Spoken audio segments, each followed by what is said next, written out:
would think that creating a story around a planet facing its end would be ripe with conflict. For me, Amphoreus was unfortunately lacking in this. The major distinction I want to make is between two ways of viewing conflict.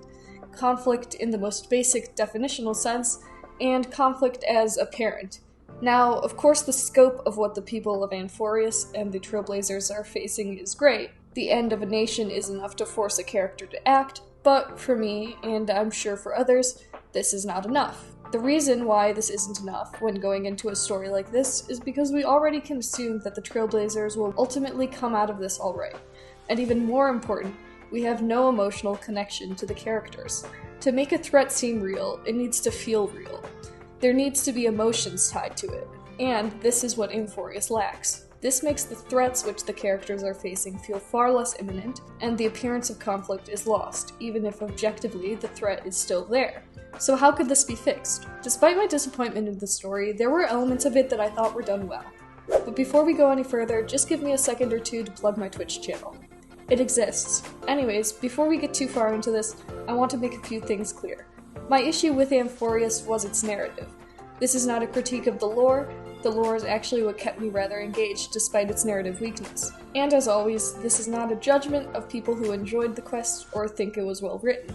These are only my own thoughts. Of course, just as how Socrates critiqued Athens, I only critique this game because I love it. I'm going to do a lot of comparing this quest to Penacony because not only were those quests to blame for my expectations, but I also think that many parts of them were done well.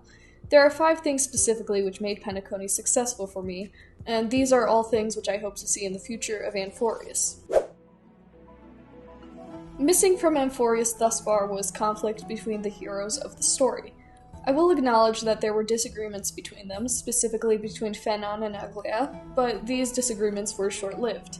I'll contrast this to Penacony, in which the amount of mistrust between the characters like Aventurin, Dr. Ratio, Acheron, and the Trailblazers was far higher. They each had their own personal agenda, unified by a collective goal of determining what was going on in Penacony. I think the mistrust between the Chrysos heirs and the Trailblazers could have been played up more overall, and it would have been nice if they had personal goals that conflicted. Particularly the segment with Magde and Phanon could have benefited from this. While the friendly competition was likely helpful, I think this could have been improved by an outright disagreement between the two on how to achieve their goal. Additionally, the Trailblazers' journey to build up trust with the Chrysos heirs could have been more of an uphill battle. While this was an important part of the story, this could have been an opportunity to create more conflict. This was successful, however, in the interrogation scene with Aglaea. The threat to the Trailblazers' lives was far more concrete than the end of the world, and this revealed Aglaea to be harsher than she let on. It would have been nice if this kind of conflict could have been more present. Interpersonal conflict can give characters a chance to develop or arc for the sake of achieving a goal which isn't just satisfying to see at the end of a story, but makes the process of watching it more engaging. None of the characters in the story were all that interesting to me, probably because we didn't get to know much about them. As per usual, they were unfortunately lacking in flaws, especially Phanon, who took center stage of this part. This is something which I had hoped to see more of, especially after Penacony, which featured a good deal of flawed characters. I will acknowledge that Aglaea and Magde were closest to having flaws because of their tough exteriors, yet these flaws didn't actually seem to pose them any significant struggles in the story, which made it less impactful. Aglaea's harshness was presented more so as a help to her leadership rather than a flaw. However, I do have hope that this will make things harder in her story to come. Another thing that made appreciating the characters harder is that what we did learn about their pasts were in bits of dialogue. While this was reinforced by the way they acted, this feels like the least that one could expect. Another thing that would have helped with character depth is by giving them more social dynamics in which to interact. By this I mean, it would be interesting to see the characters interacting with each other outside the context of being watched by the Trailblazer. Different relationships that the characters have will reveal different parts of who they are. This was done with Tribi and Aglaea, which showed us a good bit about them. Still, there are a lot of other characters that were present but not delved into yet. Even just focusing on Phanon, for example, could have made this story a whole lot more engaging. Flashbacks are a way that conflict can be heightened, and a way that characters can be developed by showing rather than telling. While it's very easy to go overboard with flashbacks, focusing on the backstory of one character at a time can make this more successful. Again, in the Penacony quest, flashbacks were done very well. We did get one of these for Fanon, which was a good choice, but I think if the story focused on developing him specifically, there could have been room for more of these. One reason it seems that flashbacks weren't as common in Amphoreus is because of the overall lack of conflict. There were few choices that Fanon had to make.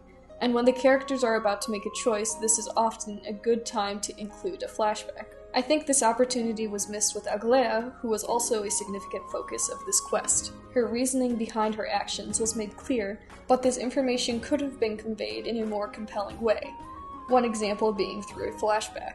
I also want to point out that being that Amphoreus is influenced by the Remembrance a lot, this would make flashbacks very suitable. I'm sure there are a lot of creative ways that they could include flashbacks. Changing a point of view right before an anticipated event is a nice way to keep the audience engaged. I appreciate that they tried, but these POV changes didn't feel balanced. They were largely backloaded, and I think if they had been interspersed throughout, there would have been more heightened conflict. I think introducing her to parts sooner, and perhaps in smaller segments, could have made not only the Trailblazers POV more interesting by cutting off before something big was about to happen, but also would have made Herta's part more engaging. Hey, you're finally awake. You were trying to cross the border, right? Also, pushing forward March's part could have made these POV changes more balanced. Additionally, it would have given us more to look forward to, knowing the severity of what was happening to March. In terms of other POV swaps, I think giving Fanon some screen time when he was away from the Trailblazers could have worked well. First reason being that a large focus of the story was his goal of defeating Strife being achieved to some extent. This would give time to see what his preparations for this were like and give us a more comprehensive look at his life.